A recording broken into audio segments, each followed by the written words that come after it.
அண்ணல் பெருமானார் ஸல்லல்லாஹு அவருடைய சபையில் அண்ணல் பெருமானார் ஸல்லல்லாஹு அவர்கள் சஹாபாக்களை பார்த்து உரை நிகழ்த்தி கொண்டு இருக்கும் பொழுது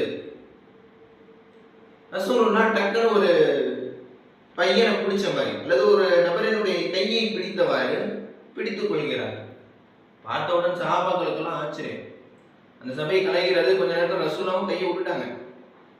விட்டதற்கு பின்னால் சஹாபாக்கள் அந்த அதை பற்றியான கேள்வியை அண்ணல் பெருமானார் ஸல்லல்லாஹு அலைஹி வஸல்லம் எழுப்ப வேண்டும்.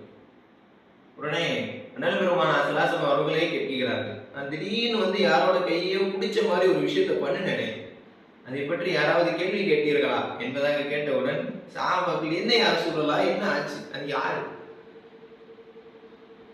அண்ணல் பெருமானார் ஸல்லல்லாஹு அலைஹி அவர்கள் ஒரு குட்டி ஜின், அதாவது சின்ன பையன் ஜின். நம்மளுடைய வரலாற்றிலே நம்மளுடைய இனத்திலே பார்த்தோம் என்று சொன்னால் ஒரு சிறுவன் விளையாண்டு கொண்டிருந்தான். ஜின் இனத்தை சேர்ந்த ஒரு சிறுவன் விளையாண்டு கொண்டிருந்தான். ரொம்ப சேட்டை பண்ணிக்கிட்டே இருந்தான். பிடிச்சி கொஞ்ச நேரம் பக்கத்துல உட்கார வச்சிருந்தேன் என்பதாக அண்ணல் பெருமானார் ஸல்லல்லாஹு அலைஹி அவர்கள் குறிப்பிட்டு காட்டுகிறார்.